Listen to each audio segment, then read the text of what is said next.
Tucker East. This is from Pine Needle and Keith Drive area. This particular section of Tucker is next on the list to be done. The remaining items on the list that come in to reach what I'm expected to be our target for LMIG 2022. Just want to make council aware of the priority list and see if there's any changes to be needed this year for the application process. Comments, council members, about the list? So I guess everything below 8 is alternative. As if we have increased money or streets fall out, they'll just move up the list. Yes, I based these numbers on last year's bid calculations, and we had some good rates this last year. If we get good rates, we may be able to pick up additional streets. Of course, if there's an increase to those costs coming in next year, we may lose a portion of streets unless the city chooses to fund them completely.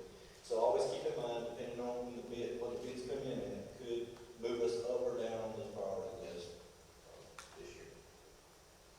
Council members, are you comfortable with the list that has been presented?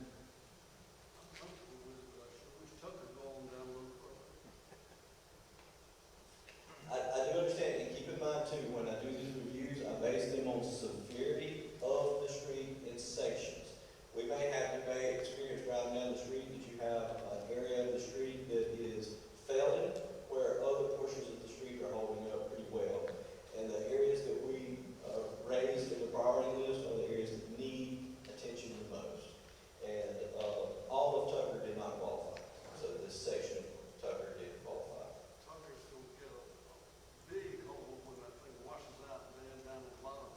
You know what I'm talking about?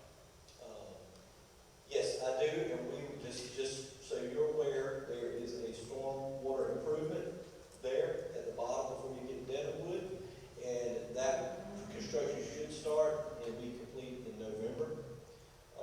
That will be repaving that section and replacing that stormwater culvert under Tucker Road. Is North Davis getting close to the list? North Davis is not on the list, but it is one that I can review and see where it falls in this next year going around.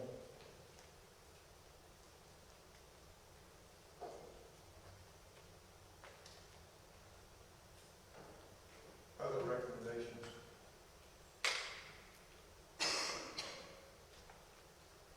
Thank you, sir. Appreciate the information and look forward to, like I say, they started paving in Terry. It's a great news. Yeah, it is. Thank you, Mr. Murray. Item 3B is the Office of the City Manager. 3B1 is building inspections. Mr. Gilmore? Thank you, Mayor. As you can see from my October 7th memo in your board pack, the administration is recommending to proceed with the hiring of an additional building inspector position. The Department of Community Development has developed the benchmark standards as in a comparison to other communities our size, and that data indicates that we have way too many inspections per day per inspector. This is an item that can be paid for by the contractors themselves. As you can see, we're ahead budgetarily for the building permit fees compared to where we were before, and we will recommend to council to authorize to proceed with establishing and filling that position.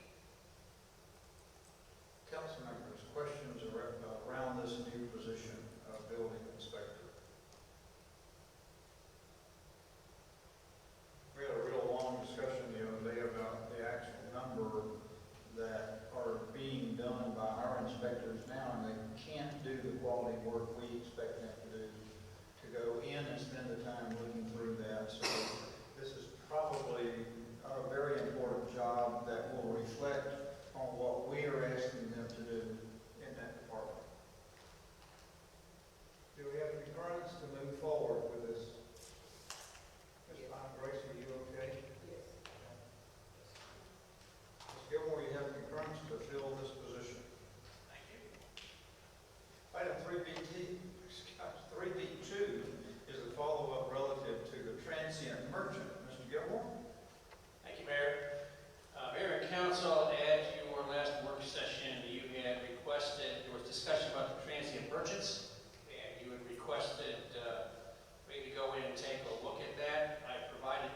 information to you,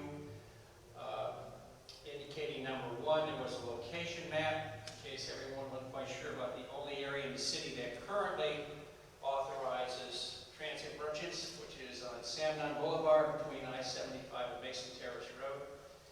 In addition to that, I provided you information about there was only one property owner on that street that authorized any vendors to come in during the last two major events. You remember that, which was the motorcycle rally and the President Trump event out at the fairgrounds.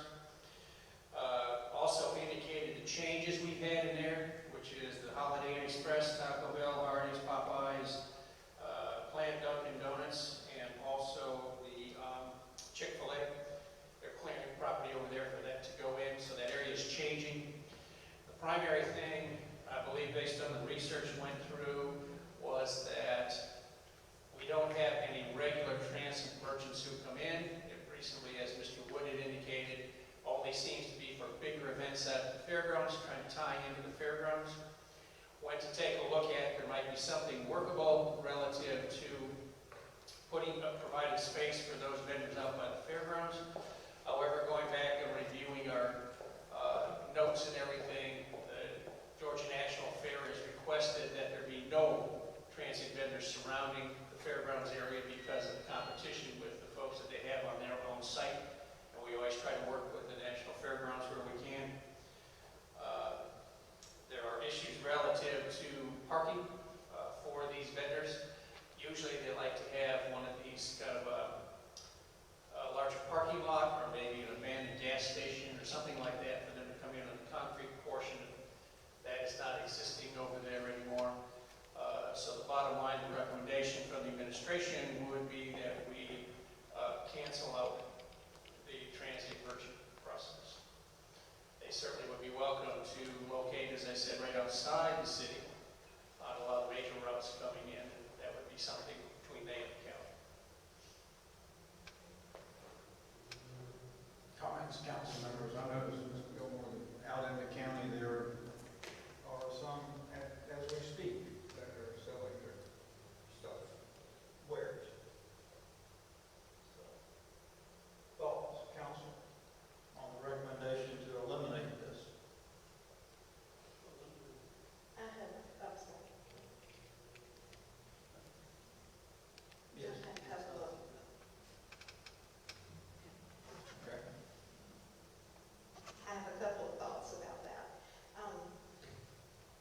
The other property where they were allowed to set up, was that the only, that was private property or did the city own that property on the other side of the interstate?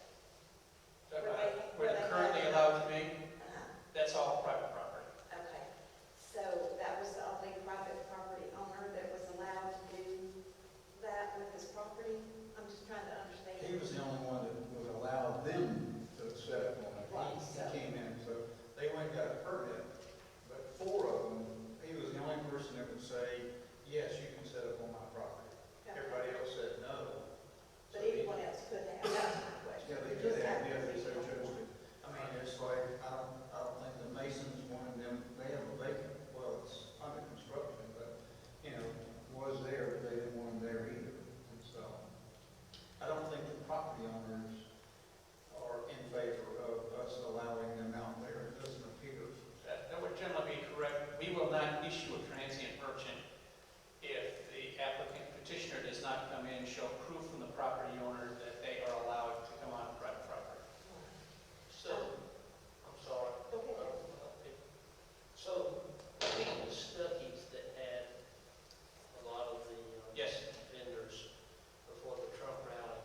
So you're saying that Stuckey's they were fine with the merchandise being sold,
competition with them, but I did wonder about why fruits and vegetables aren't in part of this. Why are they not considered a transient merchant? Because they are controlled underneath a totally different section of state code. And the council previously, excuse me, has determined that they do provide a benefit to the citizens of Berry. And so as long as the property owner agrees to have the exact same things required, but otherwise they can operate wherever they locate. And it's important that all these type of merchants want to locate where there is relatively high traffic volume. So you could have a lot of other sections of the city where there wouldn't be any particular interest at all because there's not enough of a traffic volume coming through. For example, before council made the change about 11 years ago, I think it was, one of the prime spots they like to come on was the intersection of Bacon Road and Swift Street. There's a lot of traffic coming through there on 127. There also was on occasion, interest in locating on General Courtney Hodges Boulevard, usually closer down to the fair, but sometimes right at the, some of y'all may remember the Hendricks Bridge there. But following up on the mayor's point, after a short period of time, council started getting complaints from some of those businesses that were there. They felt that was taking away from their flow, or they didn't think it was appropriate, or they were crowding in on the right of way and having potential problems with traffic safety and those type of things. So that's why council moved it out to that location where they're currently allowed. And as I indicated in my memo, that section has significantly changed from 11 years ago when council said it was okay for them to go. So I think I'm confused with what we said earlier.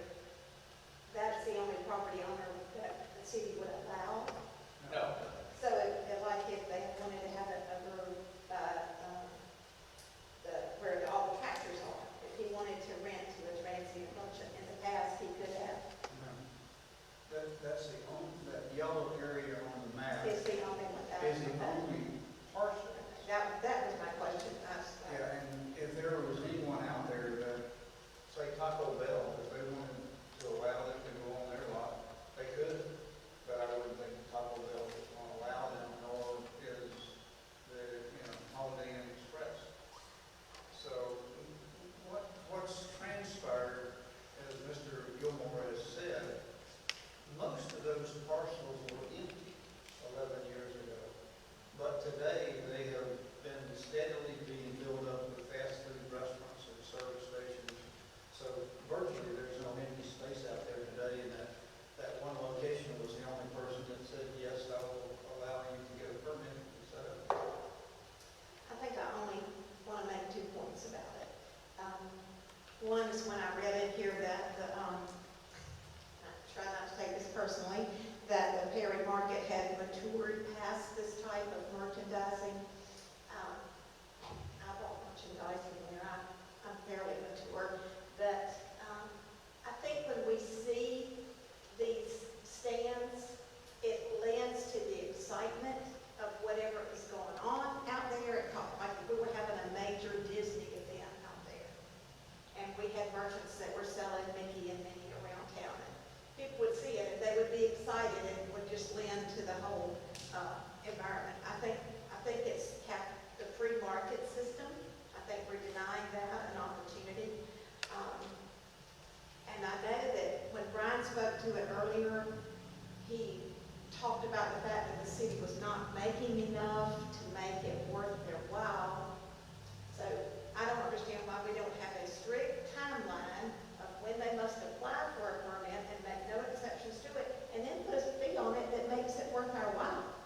I mean, make it worth our while. If our current fee does not, then up our current fee. Just think it takes away from the excitement of a big event, no matter what it is, at the fairgrounds, not to have it. And I just feel like it's a little unfair to independent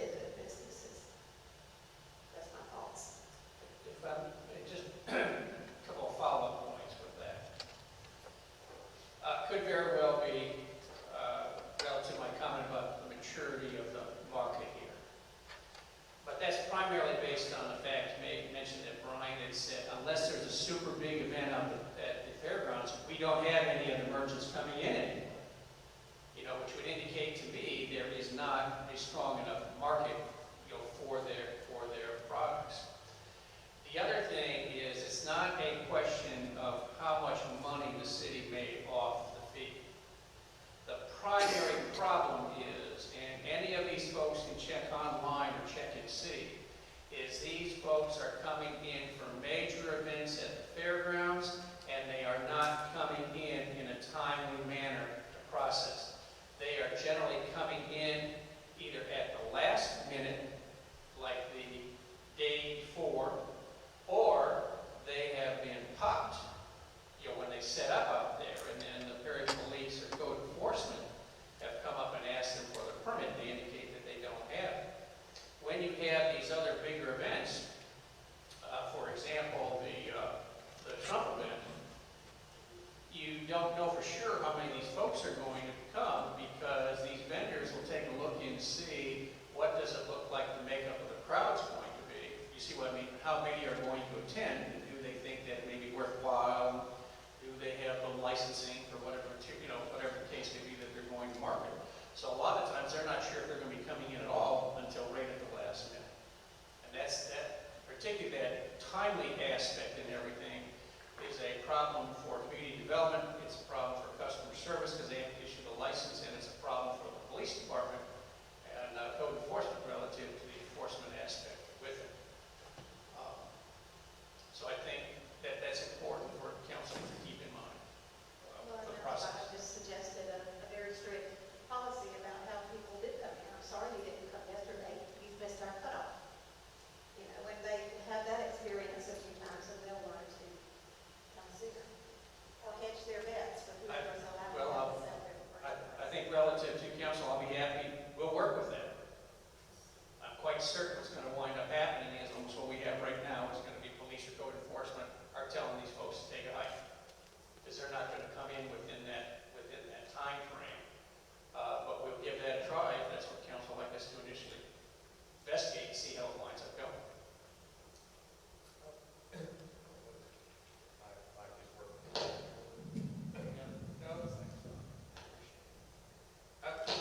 I'll add for, I guess, the discussion. I did receive a couple of calls over this unexpectedly within the last week, but I did receive a couple of calls with some constituents expressing concern that when we had the Trump rally, there were a number of these merchants that set up with some, I guess, some banners and flags that said some messages concerning our current precedent that were inappropriate for children to see, and that they were very concerned about that.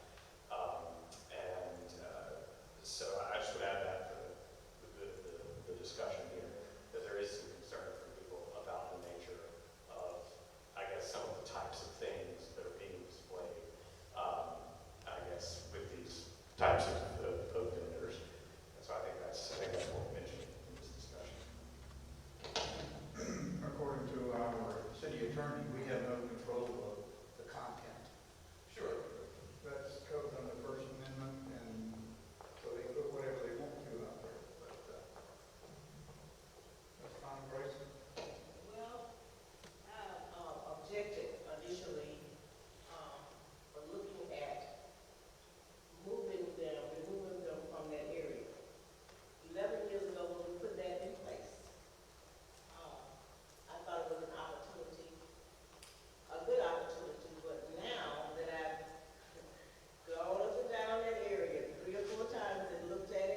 into selling dog collars.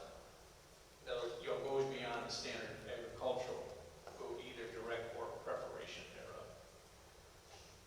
Do the vendors at, Swift and Macon Road, do they have to have a permit?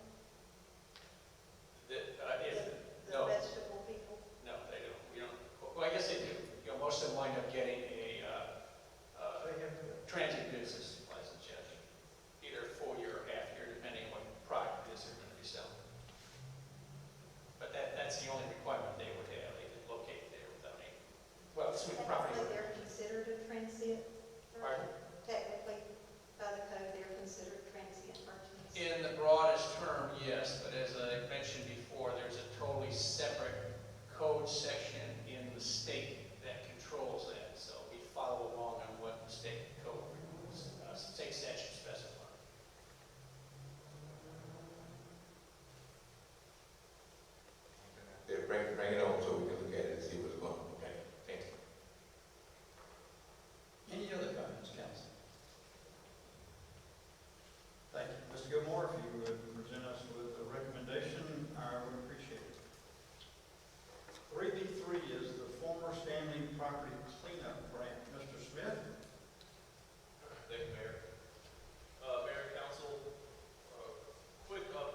it's a realistic estimate, based on this site and the type of work that's being completed. Basically, we're removing impacted soil or contaminated soil. So basically, we have to have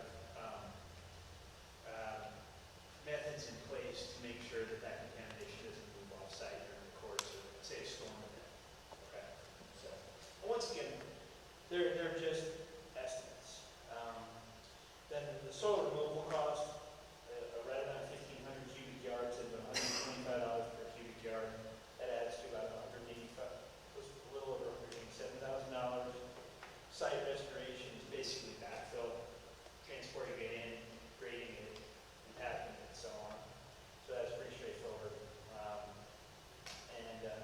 Project oversight, we think we can get all the work done in about 10 days. So that's the professional services, just to kind of oversee and make sure the contractor does all his work appropriately and so on. Then, even though we've got a fair amount of sampling done to this point, we're going to be able to use some of that, those perimeter samples, to show where the limit of the excavation is, but we will have to do some extra testing. So we're estimating about 90 samples at about $150 each. And if we can limit that, of course, we'll do that. And then next, there's the additional design phase investigation. That's actually associated with groundwater. We did find groundwater contamination on site, and EPD kind of pushed back and said, well, we want to make sure that contamination is moving off site. So like that $60,000 is for additional groundwater investigations, essentially. That's also, a reasonable estimate there. And then the Georgia groundwater reporting cost is $10,000. That's basically, once all of the work is done, we basically have to put together a final survey to show where all the samples are collected, and then basically tie everything up in a bow so that way EPA, or in this case EPD, can essentially provide a letter of concurrence that all the work's been done appropriately. Next, the Georgia Hazardous Site Remediation Program.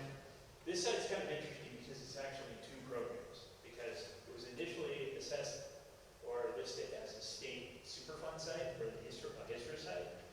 And then when the city took ownership, we moved the site into the Georgia Bradford program. However, because there was groundwater contamination identified, and because it was originally in the state Superfund program, there are just some extra steps that have to take place before we can close the site out once and for all. And then that closeout reporting, $20,000 may be a little on the high end, but given the amount of work that's going to have to take place in order to satisfy all arms of the regulatory agency, it's, in our opinion, relatively reasonable. And then we've got a contingency built on top of that. And the reason for that is we want to be able to justify a budget when we put the grant application together. Now, Robert mentioned that there is an 80-20, it's an 80-20 grant, so you get 80% of the money up front, or reimbursed essentially, and that the city would have to pay or come up with a 20% match. Now, that match is kind of complicated because it actually can come from in-kind services, so we can track all of Robert's time, all of his staff's time, and apply a factor to that. So that goes to that 20%, which is kind of cool. So it takes off the amount. And the way it works is, I kind of explain this process. It's kind of like the home equity line of credit, okay? So you'll get our invoice, the contractor's invoice, then you submit it to EPA, and you basically get a check for, or reimbursed for 80% of it. So our goal is always to work with our clients to minimize your financial exposure and capitalize on that in-kind piece and, other opportunities. So yes, this may be a tad bit on the high side, but we feel it's realistic and it justifies and protects the city long term, because the last thing we want to do is say, okay, we're only going to apply for $300,000 and have an unknown condition pop up. This way, you've got that $500,000 grant, and you can draw from that. And if you don't use it, that's fine. We can all go back. Because at the end of the day, we want to minimize your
that as well, or what would be the plan for after? Councilmember Jones, it's my understanding we have not put together a formal plan in regards to future use of the site, but I think it would temporarily be sodded because it looks nice and B, stabilizes the soils, so you don't run into some stormwater issues. But as far as further utilization after that, it goes to you all. Thank you. If I can also find up on that, our plan is in the meantime, while they're doing this cleanup, to get with you all in the community, DDA and all that type of stuff, and come up with some plan about what's going to be done with that land. So if we're set with the plan and ready to go, ideally, we'd like to have it, whatever the next round of contractors or improvements are, to be ready to go as soon as it's signed off on the site. If that's not the case, then yes, it will be sodded. What about the realignment of Swift coming into Commerce? That will affect the design of what happens on that lot? Our recommendation, other than in broad terms, is we will proceed with what it is, what you plan to do with the bulk of the area, because our particular property is not going to be that affected, as far as we know, it's not going to be that affected by the realignment. So we'd be kind of careful, probably wouldn't recommend anything, for example, putting it down right at the corner, right now where Commerce Street intersects with Bacon Road, because that's probably going to be disrupted in some way, shape, or other. But a little further back up, we'll be set and ready to go. Questions? I'm not at all pleased with the explanation he just gave. He can't give me a final figure, I don't want to put it. Well, we can't, he's giving you an estimate to apply for a grant that they're gonna give us the $500,000 on the grant application. Their grant application, those numbers are for the grant application, this is not a bid. And they would have to come back after we get our application and move forward with that. You'll have a final look at that. What if the bids turn down? We'll have to deal with that as it is. The grant, it's not a bid, it's a grant from the government. Bids turn down. We'll have to deal with it at that point in time. But we feel very confident that's not going to be the case. Who was we?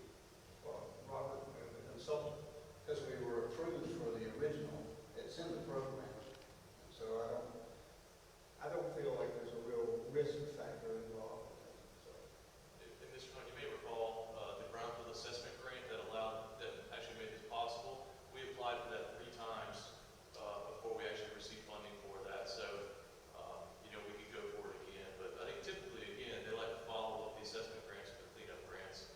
And this project in particular has really raised some eyebrows at the state level. So we feel very confident about being funded. And also, too, we would go through all of our normal procurement practices in regard to the actual work being done. So this would go out to bid. Never did business like that before. Go into a project this big and not know the final price. but we will before we do.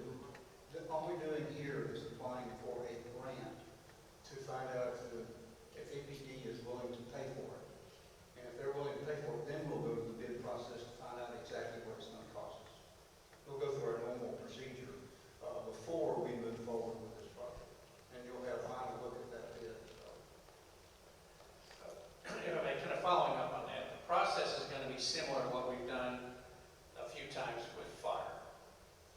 Chief Parker comes in and advises us about the possibility, and also we've had some from police, about the possibility of some FEMA grants for equipment and all that type of stuff. We go and make that application. We have not received any grants, so when we don't receive the grant, we don't proceed with what originally is going to be purposed for. We just hold off on it or make some other type of arrangements. That's going to be exactly the same thing we have right here. If for some reason we are denied that grant, then we would be, in addition to talking with the consultants, we will come and see what other alternatives that we may be able to do. And as Robert indicated, we may apply again for the grant. If we lose out again, then we'll have to take a look at some other type of alternative out there. We are fortunate, as far as city manager is concerned, we are fortunate with this because of 2 things. Number one, we're primarily dealing with soils, and we've been able to subject to final review, we've been able to avoid having to deal with contaminated water, which would be a much, much bigger problem and issue to have to address. Second thing is that the whole area is served by community water, which is not affected by this at all. So we don't have to really go in and take a look at that as a substantial issue. So, at least initially, I guess, worst case scenario, we come in and we fence off that area and tell people can't go on there because there's some contaminated soils. But as Robert and the consultants have indicated, there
doubt it, I don't think so. Well, the city doesn't spend it, it's grant money that's been provided to us to spend to clean up environmental stuff, so it doesn't come out of the general fund of the city of Perry. It's a grant from, I assume it's from the federal government. Right. It's a federal grant that comes for cleaning up sites, and it's our tax money, I guess, if you look at it, but, it's not money that's coming out of Perry's general fund. And generally, you're hoping in transitioning to properties that you see it, with the increased property values, you see more property tax revenues coming into the city. So there inadvertently is a benefit.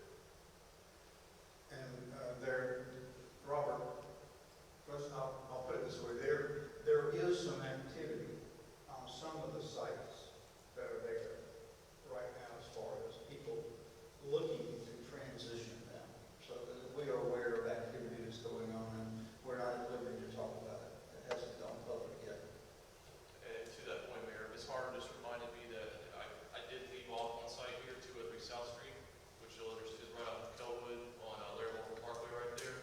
And there's been increased activity there as well, so.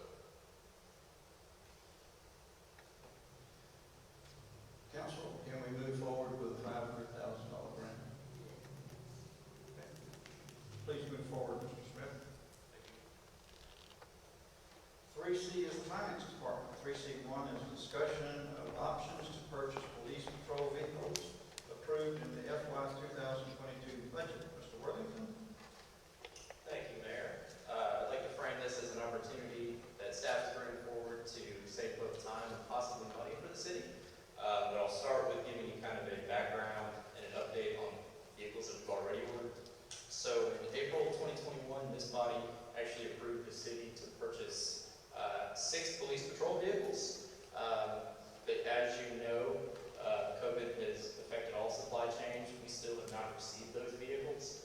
Ford has actually indicated that they are not going to build those as 2021 models. They're actually going to build them as 2022 models, but they've guaranteed the same price, which was previously approved at $40,753.14 a piece. Kind of looking into the future, as part of the 2022 budget that was just approved, there are 9 total police patrol vehicles in that budget, 4 of which are for new additional officers that you all approved recently, and 5 are part of the normal replacement program. So this would be a net increase of 4 vehicles to the fleet. The opportunity that we have to save time and money is that Prater Ford Inc., who was awarded the initial bid, has offered to honor that same price that they originally gave us if we were to purchase more vehicles from them, essentially the 9 that we approved in this budget year. And from staff's point of view, there's really 2 pros to taking advantage of that opportunity. First is that it would allow for faster delivery. As I've already mentioned, there's a lot of supply chain issues right now. The quicker you can get on the list, hopefully cross your fingers, the quicker they'll make them. If we were to have to bid this out, it would delay the process another 4 to 6 weeks, and we would just get on that list even later. It also guarantees the purchase of 2022 model vehicles at 2021 prices. Not very often that prices stay the same from year to year, and I think this is a great opportunity. If you guys do not agree with this, the alternative would be that we would bid this out as usual, but as I mentioned, we're unlikely to beat that 2021 price, because prices go up every year. If you guys agree with this plan, staff will bring this forward at tomorrow night's meeting. Any questions, I'll be happy to entertain. Questions?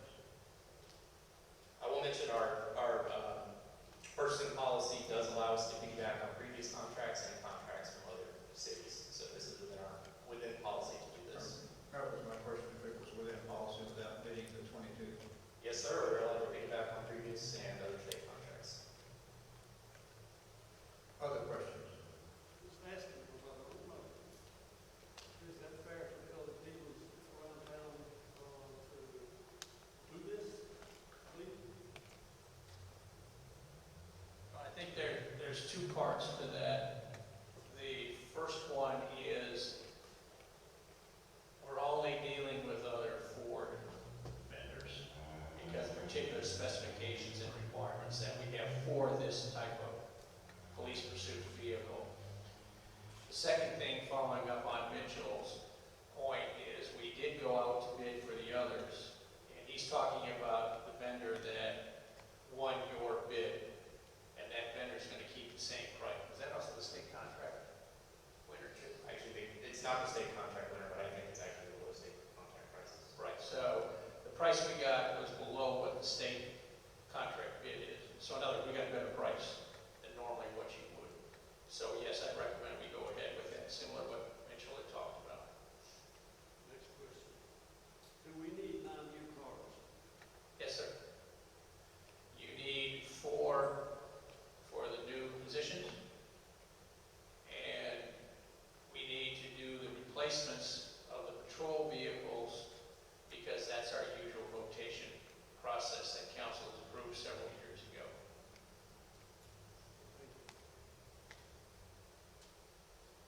Other questions, council members? Are you agreeable to move forward with this tomorrow night? Please bring it forward for a proposal. Thank you for our approval tomorrow night. Mr. Worthington, do you have another item on the agenda that's not? I do, I can talk about it now if you'd like. It's kind of on the same pages, comes with purchasing. So in front of you, I apologize for not getting this on the agenda. This actually came up this morning at one of our meetings. A 12-inch sewer main that runs under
sir, thank you. Mr. Parker? Nothing tonight, sir, thank you. Mr. Swan? Ms. Fitzner? Ms. Warren? Ms. Clark? No, sir. Ms. Hart? Nothing, thanks. Nothing. Is that everyone? Okay. Before we adjourn, I have several items that I need to run by you. If everybody has their calendars or can write this down, we need to have a redistricting meeting with the regional commission. And they have proposed Monday night, November the 8th at 6 p.m. in Macon. I want to make sure everyone needs to be there because this is probably going to be one of the most important things that we do as a council, is getting this right for the next 10 years. So, That was Monday, November 8th, 6 o'clock. 6 p.m. at the regional, and they will have dinner there provided. So we'll have dinner as we're working upon them. The reason they want to do it there is they can take the maps, put them up on a big screen, manipulate those as we have to move the population. We had a look at our population numbers, and it's unbelievable where our population has grown and then how each one of the districts look today versus how they looked 10 years ago. Because 10 years ago, we were balanced. In 2000, we were balanced. But we're way out of balance today, and we need to look at how we will move forward for the next 10 years and work as a council. So it's going to be important if we can all get together that night. It's going to be at the regional commission. We'll get you the exact address as to where that's located. It's right next door to Piedmont Hospital is where it's located, or the old Coliseum Hospital. It sits in the next block right there, so. But we'll get you the exact physical address and put it in writing, and Ms. Warren will call you Monday and remind everybody that we need to meet that night. Okay? Second thing is that we're really getting back into special events again. We've got the Oktoberfest coming up on Saturday night at 6 to 10. And I don't know if Anya has contacted you, but I think she's going to ask all of us to participate in one event or the other that evening. So if you guys can be there, if it works out for you, we'd love to have you come join. It's over at Rozier Park. Starting at 10 o'clock, 6 o'clock going to 10. So it should be a lot of fun. I can only remember 2 years ago when we did it, and it was raining sideways, but we had over 1,000 people show up. So I'm sure that with 70-degree weather, with sunshine, that evening is probably going to draw a nice crowd. So I look forward to a lot of fun that night. Item 3 is the State of the Community, which will be held on October the 26th. Over the noon hour, it starts at 11:30 with lunch. It's going to be held at the annex, and it's under the typical or the usual type of format